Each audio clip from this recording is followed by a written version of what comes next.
Uwiteka Imana nyiribihe, Uwiteka Imana y'amahoro iracyagukunda. Ndagira ngo nongere gusuhuze. Uyu ni umwanya mwiza, uyu ni umwanya Imana iduhaye, uyu ni umwanya ijambo ry'Imana ravuga ngo mukorere Uwiteka munezerewe, muze mu maso ye muririmba no mu bikari byo mumushima, mumushime musingize izina rye ryera. Natwe rero uburyo bwiza bwo kumushima, uburyo bwo kumusingiza kugira ngo mfatanye nawe ni uburyo bwo gukurikirana Hembuka TV Rwanda, ni uburyo bwo kugira ngo uhembuke umutima ndetse nawe uhembura abandi.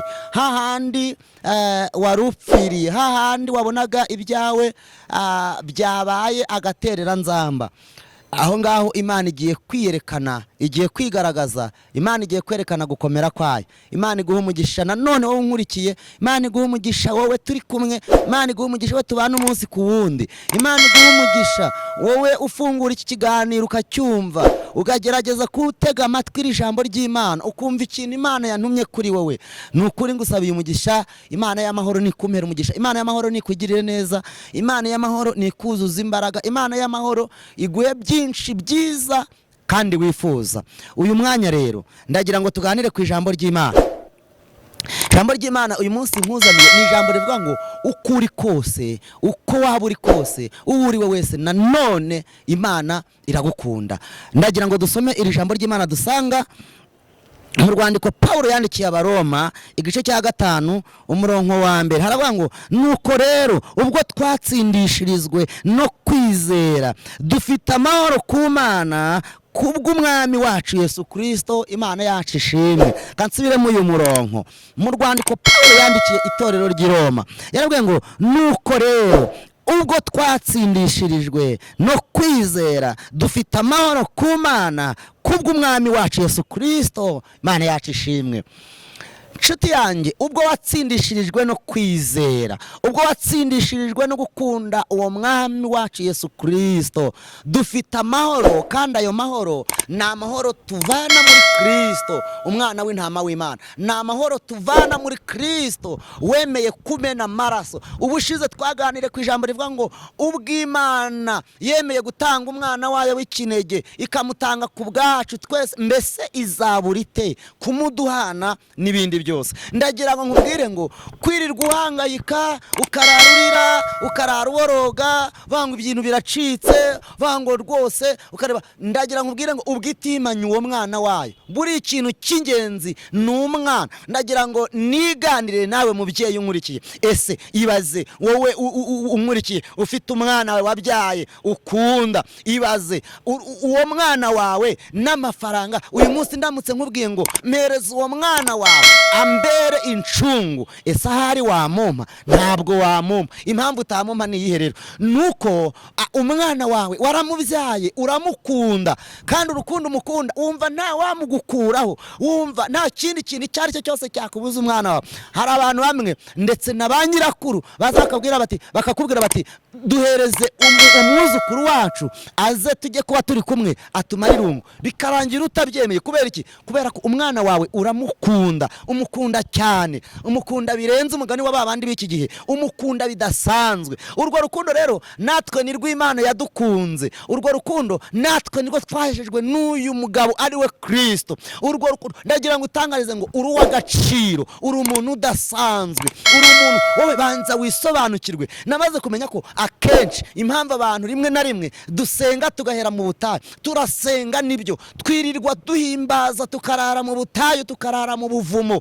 yewe tukajya mu bikumba, ariko rimwe na rimwe ntitubanza twasobanukirwa ngo turi bande. Ntabwo tubanza twimenya ngo tumenye ngo ese turi bande, ese abo turi bo, uwatugize abo turi bo we adufata ku ruhe rwego, adufata ate? Ese twebwe agaciro duha nakahe? Rero banza usobanukirwe, umenye ko uri uw'agaciro kuwiteka, uri uw'agaciro, uri uw'umumaro, ufite umumaro kuri Kristo. Bibiliya iravuga ngo Imana ntizagusiga kandi izaguhana. Kubera iki? Iraguhetse ku mugongo wayo. Ibyo yakoze nibyo byari bikomeye, n'ibisigaye nabyo izabikora. Nagira ngo mbwire rero, ntabwo Imana yemeye gutanga umwana wayo, ntabwo ishobora kukwima umufuka w'akawunga, ntishobora kukwima umufuka w'umuceri. Mwikwirirwa ubabara ngo amavuta yarahenze, ngo imiceri yarahenze, byarahenze nyine. Ariko muri Kristo, twebwe muri Kristo dufite byose. Muri Kristo dufite data wa twese, ubwo itimanya umwana wayo ikamutanga ku bwacu, izabura itese kumuduhana n'ibindi byose.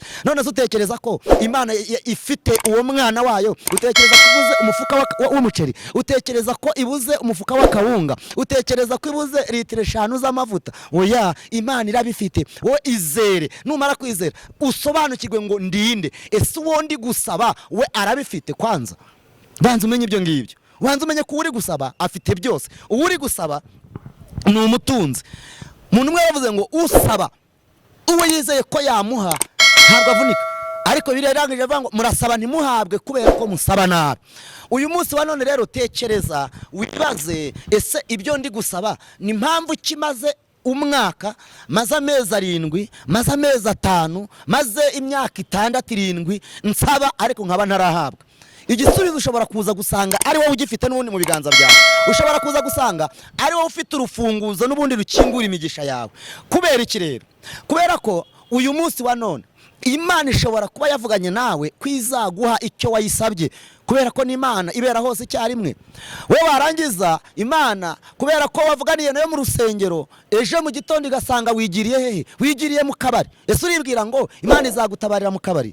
Uribwira ngo Imana izagutabarira ku muhanda bagiye gutega, bagiye gukora uburaya? Oya, emera uburaya, emera wicwe n'inzara, ariko ufite Kristo uvuga ngo nubwo uyu munsi nshonje, nubwo uyu munsi ntariye, nubwo uyu munsi nambaye ibidafuze, umenye ngo ejo uzafura. Nigeze igihe kimwe nigeze nambara imyambaro iracika, maze gucika icika mu kibuno, ubwambure bwanjye buragaragara, ariko nkagenda nizeye ijambo rivuga ngo Imana ntizemera ko abanyamahanga bareba ubwambure bwanjye. Setu icyo mwumva kirampagije.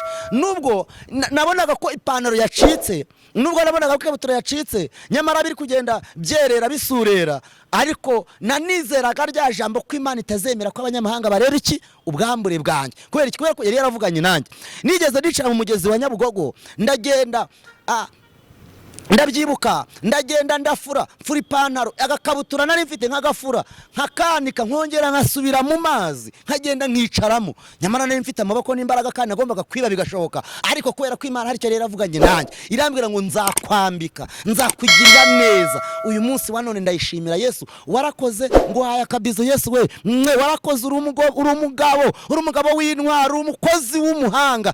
Inshuti yanjye, ndagira ngo ubwire ngo kugera kure kwawe ntabwo ari ko gupfa. Ibigeragezo urimo, ndagira ngo nukuri kw'Imana bije bihetse ibisubizo. Kandi reka nkubwize ukuri, uyu munsi wa none birashoboka ko kubwira aya magambo ntabwo ushobora kuyumva ngo yakire, kubera ko nyine wireye kuri uwo musozi. Ariko ndagira ngo Imana ije kugukura kuri uwo musozi, Imana ije kugukura aho ngaho, ije kugukura muri iyo mpfundanwa. Birashoboka ari uhagaze hagati nk'ururimi, umeze nk'umuntu udafite kivurira, udafite kirengera, ariko ubwo twatsindishijwe na Kristo turabo kwizera. Yaduhesheje umugisha, yaduhesheje byose, yaduhesheje ibyo dukeneye byose. Muri Kristo nimo hari byose. Muririmbyi yuzuye umwuka wera aravuga ngo none twakuvaho tukajya hehe? Ko muri wowe harimo byose. Aravuga ngo niwe ufite amagambo y'ubugingo, niwe ufite imyambaro, niwe ufite ibyo kurya, niwe ufite umugore mwiza, niwe ufite umugabo mwiza, niwe ufite abana beza. Hayi Kristo we, ni wowe ufite byose. Ntaho twakuva ngo tujye, nta handi twajya. Ahandi hose twajya twaba tugiye mwirimbukiro, twaba tugiye gupfa. Uramutse uteye Imana umugongo ukayivovotera, ngo ndarambiwe, ngo mbivuyemo, bamwe bajya ngo mbishingutsemo. Umva nkwibwire rero, impamvu bishingutsemo nuko n'ubundi utari ubishinzemo. Kuko uramutse ubishinzemo ukaba wari ubikomeyemo, nta cyagutandukanya n'urukundo rwa Kristo. Niko Dawidi yavuze, aravuga ngo mbese niki cyantandukanya n'urukundo rw'Imana? Ni inzara se? Ni ubukene se? Ni ukwambara ubusa se? Ni ugutotezwa se? Ni ukwangwa se? Oya, nta kintu na kimwe cyantandukanya n'urukundo rw'Imana. Rero nawe wumve ko Imana igufitiye byose mu kiganza. Kandi ngewe ndagusabira pe, ndagusabira ngo uku kwezi kwa kane kutararangira, Imana ibimaze kugaruka ku buzima bwawe, Imana ibimaze kugarukaho yongere kugarukeho ifite imbabazi nyinshi. Imana ndagusabira kugira ngo ikine ku mubyimba baguhemukiye bose. Imana ikine ku mubyimba abanzi bawe bose. Imana nayo ije gukina ku mubyimba baguhemukiye. Nukuri ko Imana nibatisubiraho izabahana. Imana yarirahiriye. Ndagutangariza ngo umunezero w'Imana, ubwiza bw'Imana bukomeze kuri wowe, kandi kugirirwa neza n'Imana no gufashwa n'Umwuka Wera nukuri ukomeze kuri wowe n'abawe none niteka ryose mu izina rya Kristo Yesu umwami wacu. Amen.